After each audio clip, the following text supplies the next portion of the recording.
So what is the Menger Institute? The short version, the Menger Institute is an academic and research center dedicated to the study and understanding and advancing a more human-centered or human-centric approach to the study of the social sciences and market economics. Some of the primary objectives of the Institute provide an academic environment for the study of human action that aligns with human nature in the state of nature. To offer you a platform for discussing the benefits of voluntary exchange in the marketplace, cooperation, spontaneous order, and centralized, over-centralized control.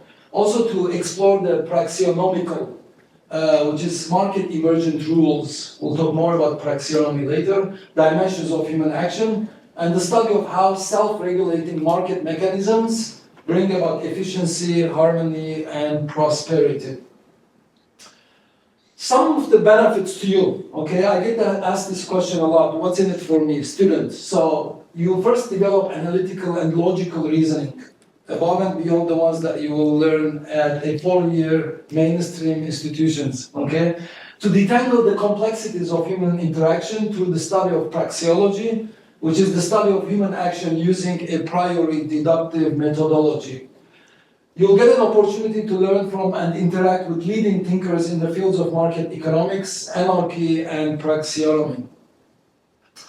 Some more benefits. The Institute will prepare you for roles in academia, policy think tanks, private enterprise, entrepreneurship, and non-governmental organizations advocating market-based solutions.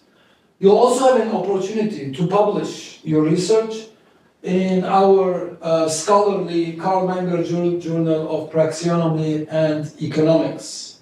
I'm going to give you the quick introduction to the pillars. There's a storyline to the course. So we're going to start with foundations. Foundations are very important. We're going to establish what the science of praxeology is. So praxeology is the study of human action in the state of nature, given our human nature, okay?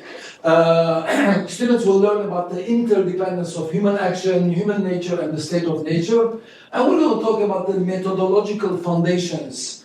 We call it the epistemology. How do we know what we know? Okay, that's the science of epistemology. So we're going to utilize the methodological foundations. We're going to talk about the methodological foundations of Austrian economics, which is a priori deductive science. Once we lay down the foundations, we understand who human beings are, the state of nature, we understand the methodology that we'll be using in the science of economics. We're going to move on to pillar number 2. Pillar number 2 is called catalexy.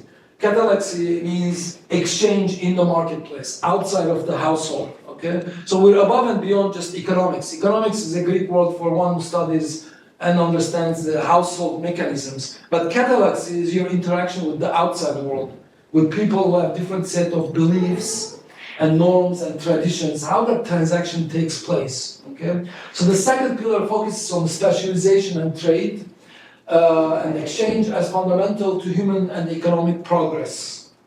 Students will explore the concepts of comparative advantage and how trade fosters peaceful cooperation.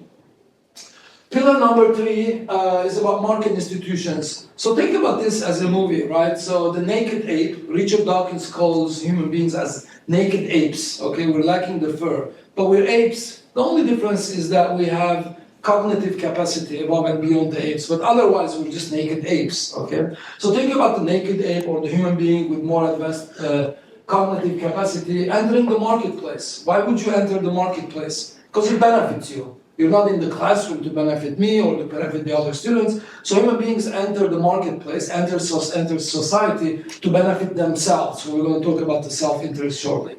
So when you enter the marketplace, the reason you enter the marketplace is because of the benefits of the division of labor, right? So you benefit. You can't consume all the goods and the services that you desire. So you enter the marketplace, you specialize in certain goods and services that you have a comparative advantage in, and then you exchange. So your entry into the marketplace is to benefit yourself, right? So the naked ape enters the marketplace to exchange goods and services to benefit himself or herself. But then once you enter the market institutions, there are certain rules, right? So the naked ape and other apes will get together and they say, you know what, let's create some market institutions, such as assurance companies, insurance companies. And why would you do that? to facilitate exchange, right? Because sometimes trade takes, I give you an apple, I expect a banana a year from now, so I need an insurance, I need assurance. So we're going to study all types of market institutions, the evolution of market institutions over time to facilitate exchange. These are human market institutions, okay? So facilitate cooperation and such as assurance agencies, insurance agencies. So so in this pillar will also evaluate the superiority of for-profit institutions, institutions that are motivated by profits over bureaucratic systems that we have now in managing human affairs. Now think about the naked ape. Once we discover some assurance insurance agencies to facilitate exchange, now as cognitively, our cognitive capacity will lead us to determine what kind of governance system we want, okay? So the pillar number 4 introduces various types of governance system, okay? Think about as political systems. So such as democracy is a form of governance, majority voting. I call it the tyranny of the majority.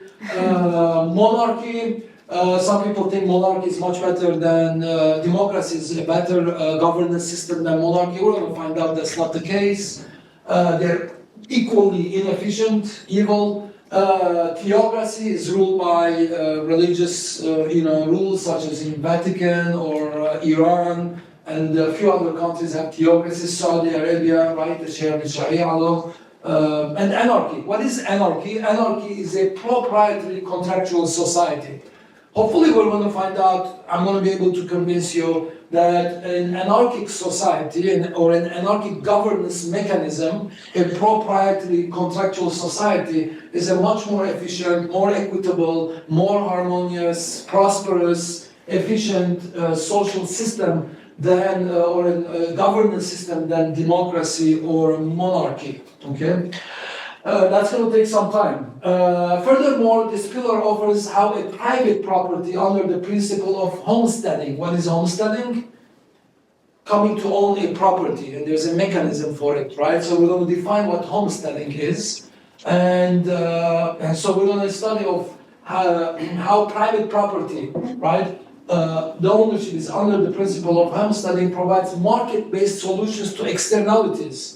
Okay, I get these types of questions all the time. There are externalities. I'm polluting, the neighbor is going to complain. So what would an anarchic society, a decentralized system, discover solutions for such externalities, right? Public goods, common resources, overfishing. So you may say, we need a centralized authority